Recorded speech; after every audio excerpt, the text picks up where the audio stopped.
Make sure you check out our online store where we work with our graphic designer to create stunning garment and product designs that feature a wide variety of aircraft types such as British fighters, World War II aircraft, American bombers, Russian fighters and much more.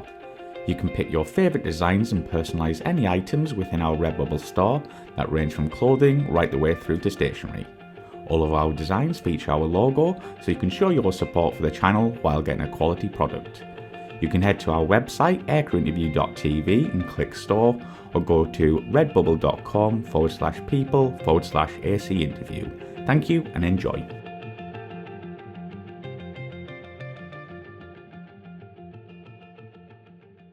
Yeah, so I'm going to take you back to 1992. So hopefully most of your viewers were alive back then, otherwise I was feeling really old. And I was flying the Tornado GR1 at the time from RAF Bruggen with 14 Squadron.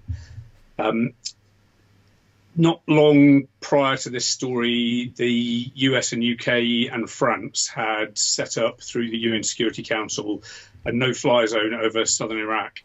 So the Iraqis weren't allowed to fly any fixed-wing aircraft south of 32 North inside Iraq.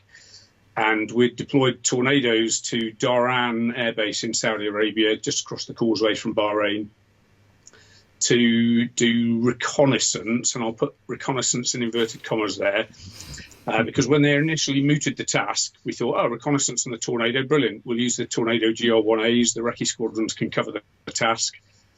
But it was decided that the air threat was such that there'd be no flying below 10,000 feet in the no-fly zone. So the kit on the GR1A was set up for low-level reconnaissance. So we had to come up with another plan, and that plan was to deploy Tornadoes with tiled thermal imaging airborne laser designator pods. So these were the pods that had been rushed in the first Gulf War to do the laser guided bombing. And the Air Force had a grand total, I think, of 4 of these at the time. So one was at Boscombe Down for trials work, and they shipped 3 out to Dhahran with the squadrons. I think it was 17 who first deployed in autumn of 92 to set up the no-fly zone. So we went out at the beginning of December. In fact, I arrived at Dhahran 2 years exactly after I arrived at Tabuk for the first Gulf War. No. But now I was on the other coast at Dhahran. And we arrived on the 1st of December, started doing the handover with the crews who were there, which I think was 617 Squadron we were handing over from. And you do in briefs and get theatre famil stuff done. And then we did 2 sorties flying up in Kuwait, which get you used to the procedures, the airspace, and it gave us a chance as well to get familiar with the tiled pod because there hadn't been one to use on pre-deployment training. So we did our 2 sorties, and then on the 7th of December, we flew our first operational sortie. So I was flying with a guy called Marcus Cook, and we were still, at that stage, we flew with the crews who we were handing over from. So you had a 4-ship with mixed pairs. So we were being led by a 617 Squadron crew, and we were number 2. And then had a 617 Squadron number 3 and a 14 Squadron number 4. And it just gets you used to being in the airspace, and you get to see how all the procedures run. So the task was reconnaissance, and the lead and number 3 aircraft carried a tiled pod to do reconnaissance. Now, that's why I put it in inverted commas, because it's these were new technology compared to the Lightning pods and the like of today, sniper pods, not a patch on those. But we were tasked against military points of interest to see whether the Iraqis were building up military hardware on the ground. So you would plan a route that would go around all the different points of interest. Often you would split the 2 pairs in order to maximise the coverage around the points of interest whilst minimising time in Iraq. And we'd done that on this day. So we were flying as number 2. And we were overhead Talil Air Base, which is Nasiriyah in Iraq.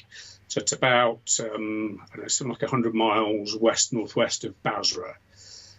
And we were providing what we called shooter cover for the lead aircraft doing their recce run of Talil. All that really means is that while their heads in concentrating, flying straight level on the reconnaissance task, we'd be weaving about and looking for threats on the ground, anti-aircraft fire, missile launches, that kind of thing. I was also pointing out a few things to Marcus Cook, who I was flying with, because this is his first ever sortie in Iraq. Oh. And I was just... Talil had been a target of mine in the first Gulf War towards the end of February. So I was just putting a few things out to him. And the lead aircraft then started their turn off the recce target. So we started our fuel check. You do fuel checks every 10 minutes. And prior to the recce run, our fuel had been absolutely exactly as we expected it. As we came off target, it just didn't make sense at all. We'd lost a load of fuel, and we had no idea whether it was a gauge fault or what. But at that exact moment, a lead aircraft calls to us and says, "Two, it looks like you're venting fuel." Oh. What? No, we are not venting fuel. So that immediately we realised that we got a fuel leak. But we didn't know how bad at this stage. But with a fuel leak that far inside Iraq, we just turned south and started running the fuel leak checklists. The lead aircraft at this point were doing all the radio calls for us, so they were letting the American AWACS know what was happening, that we got an aircraft with a fuel leak that needed to divert to a military airfield. And our nearest military airfield was King Khalid Military City, which is about 200 miles south of where we were at the time. Now, it quickly became apparent at the rate we were losing fuel that we weren't going to get to King Khalid Military City. So we asked to go to Kuwait International. Now, Kuwait International in a straight line was marginally closer. But the military airfields in in Kuwait at that time still hadn't reopened after the war because of the battle damage caused to those. So Kuwait International was the nearest airfield we could land at. But there was a demilitarized zone around Kuwait, so I think it was 10 miles on the Iraqi side and 5 miles on the Kuwaiti side that you weren't allowed to fly in or through. So theoretically, it would actually have been further to get to Kuwait International if we'd had to go around, if we'd had to honour the no-fly zone, so the demilitarized zone. Sorry. So we got the lead aircraft to talk to AWACS, as I said, and get us clearance through the no-fly zone, the demilitarized zone. So at least then we could start shaving off distance and point at Kuwait International instead of King Khalid Military City. All this time we're running through the checklist, which for a fuel leak is ridiculously complicated in the Tornado. There's about 8 pages of checks, and we've got no idea where the fuel is coming, where the leak is coming from. It seems to be from the right side of the aircraft visually, but. And that seems to be the side that's using the most fuel, so it all makes sense. But you run through the checks and you try to isolate which system it is and which engine. And you can depressurize the fuel system by putting the probe out, the refueling probe.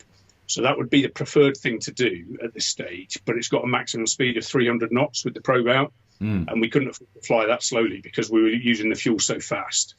So we just opted to go full max dry power towards Kuwait International, go as close to high subsonic, and just get there as quickly as we could, maintaining height as long as we could because height is distance if the engines flame out. Meanwhile, AWACS were notifying the combat search and rescue assets in case we had to eject over Iraqi territory. So there's a lot going on. As we got closer to Kuwait International, we then tried to raise them on the radio to organise the landing. Couldn't get anything. No response at all from Kuwait International. Now we know that the AWACS has warned them that we're coming, and we know that there's no traffic around because AWACS has told us there's nothing on approach to Kuwait International. It's a glorious clear day, so visually we can see the airport and we can see that there's no aircraft on either runway. So in amongst all the stuff we're doing with checklists and trying to figure out where all the fuel's going and whether we're even going to make it to Kuwait International, we just made the decision to land on the left-hand runway as we're looking at it, running in north towards the airfield, and we set up for the approach. Now, you have to fly a precautionary single-engine approach, and the fuel that feeds the right engine in normal circumstances is the rear group of the rear fuel tanks, and they're fast running dry. So we're assuming that we're going to lose the right engine at least. And so you set up for a precautionary single engine approach for that. The next complication is that it becomes rapidly obvious that we're going to be outside the flight tested centre of gravity limits for the landing, because all the fuel is in the front group. Virtually all the fuel from the rear group is gone. So we're front group heavy by a reasonable amount. What would be sensible to do at that time is a low-speed handling check. So slow to approach configuration, and just test the aircraft at height down to the speed that you're going to land at, to make sure that it's flyable in that configuration outside centre of gravity limits. But we didn't have the fuel to do that. It was going so fast that we just knew that we needed to go ahead with the landing and take the gamble. So we did exactly that. We set up for the approach, just a straight-in visual approach to the left-hand of the two runways at Kuwait International. We opted to raise the landing speed slightly on what would have been required, just to give us a bit of a safety margin over against stall, with that right engine not shut down but running at idle. And constantly this whole time trying to keep on top of the fuel situation and trying to raise Kuwait International on the radios, and with absolutely no luck. So we just took potluck, set ourselves up for that left-hand runway, executed the approach, landed, slowed to a normal stop. Now, we landed with, my recollection is we were right on the minimum fuel limit, which would be 650 kilograms. Wow. And that was all of that was in the front group, running the right engine. So there's a mystery to us how the left engine was still running, particularly when I explained what the fuel issue was when we discovered it. So we landed at Kuwait International. There's tons of people out to see us land, so they knew we were coming. The fire engines are there to meet us, so we get off the runway, taxi in. They marshal us to a spot to shut down, and we shut down. But the fire engines then promptly park themselves downwind of us, which is the exact worst place for them to be with an aircraft with a fuel leak. But anyway, the rest of it was uneventful from that perspective, because we landed safely. The aircraft didn't catch fire. Everything was fine. Had we had to overshoot, we would not have had enough fuel to go around and make another approach. Wow. It was literally that tight on the fuel. Wow. And we could have tried, but it's likely that the engines would have flamed out before we got back round. So we counted ourselves very lucky with what had happened. We were well looked after at Kuwait International by the Kuwaiti Air Force. They assigned a major to just take care of us while we were there. The engineers quickly, they knew straight away that it had all been radioed through back to Dhahran that what had happened. So they came down the following day with the spares to repair the aircraft.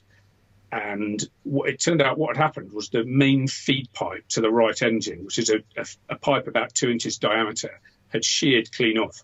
Oh, right. Bloody hell. So this is why it baffles us to this day how the engine was still running, because it must have just been running off. There must have been sufficient fuel leaking across the bridge in the gap in the sheared pipe that it was still running. So absolute miracle that still ran. And 2 days later we were airborne and flew the jet back to Dhahran, where we were called in to see the squadron commander. Uh-oh. While we've been at Kuwait, we managed to get the flight safety report written, the signal written, and get that sent back to Dhahran for sending off. And the boss called us in, and he went through a whole load of stuff. And essentially, the grown-ups were upset that we'd landed outside central gravity limits. Now, to us, there was nothing else we could have done, because the engine, if we'd messed about doing that low-speed handling check, we'd have run out of fuel. If we'd overshot when we didn't get landing clearance, we'd have run out of fuel. So to us, it was the only thing we could have done. But the boss went through all this stuff, and he said, so you should have got landing clearance, you should have done a low-speed handling check, blah, blah, blah. And at the end of it all, he looked at us and said, so given everything I've explained there, if you had all that again, what would you do differently? Marcus and I just looked at each other, and without saying anything, looked back at the boss, and we both said, nothing. And he was furious. But we just couldn't see anything else that we could have done differently. Yeah. We got the jet out of hostile territory. We got it landed safely and saved the aircraft. But somehow we were in trouble. Brilliant story. That's it's amazing. So thank you very much, Mal. You're welcome.